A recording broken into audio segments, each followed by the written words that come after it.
very coaxing, and the red lips close to his cheek. "Say yes, darling. It will make me so happy." "But suppose any danger should threaten you?"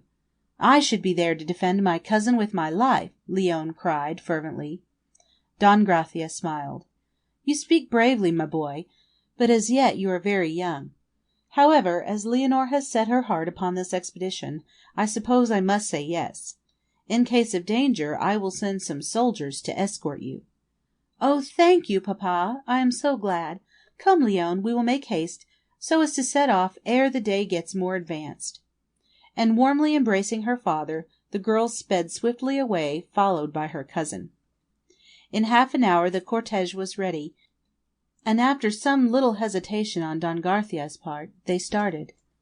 Leonore, with her two favourite maids, Lally and Tolla, were cosily seated on a palanquin carried by 4 strong men.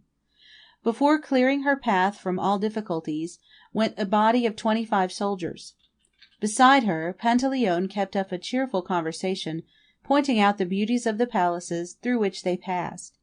Some 20 natives, armed with poignards, brought up the rear. Toki, a native who had grown old in the Viceroy's palace, led the way toward one of the ruined temples, that erected to Shiva, the god of destruction. Leonore gazed with awed eyes at the magnificent palace, still bearing traces of former beauty. "How wonderful! I must stay here, Leon, and sketch those old statues. We need go no farther." The day was beginning to get intensely hot, so the men were nothing loath to seek shelter in the cool temple, to sleep away the sunny hours. Sketchbook in hand, the girl chose a shady retreat outside, and was soon lost in her work. Presently the dreamy silence was broken, faint cries from afar ahead reached her, and looking hastily up, Leonore saw a sight which made her stand rooted to the spot in speechless horror.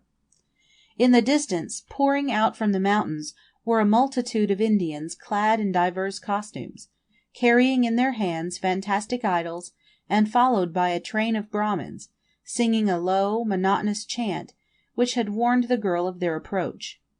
Recovering her self-possession, and calling to the startled servants, Leonore entered the temple, where Pantaleone and the men were quietly dozing. "Leon, awake! The Indians are coming!" The youth sprang to his feet, and flinging one arm around his cousin, he drew a sharp poignard from his sash, and clutched it firmly. "Do not be afraid, Leonore. I will guard you with my life," he said bravely.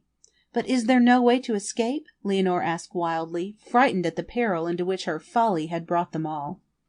"We might have gone, but it is too late. They are here," Toki said gravely. "The only thing we can do is to hide amongst these broken statues, and perhaps we may be safe from their view."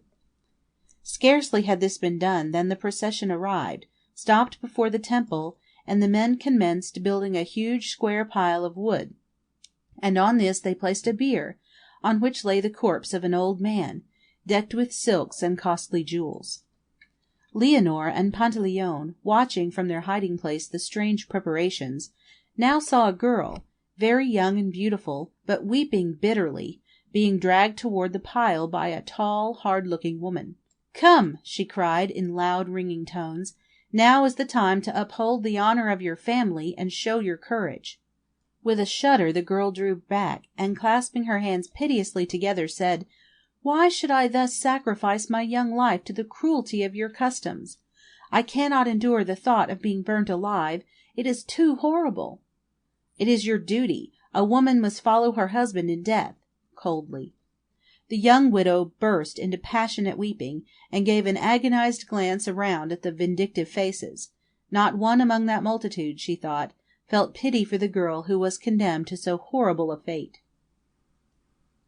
End of section 1.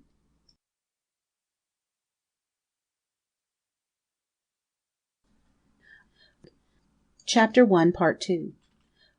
She was mistaken, and a second gaze revealed a young boy, not more than 15, who was quietly sobbing, an expression of deep anguish on his face.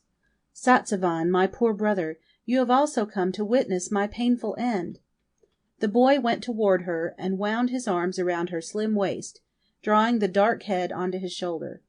"I would that I could help you," he whispered, "but what can I do among all these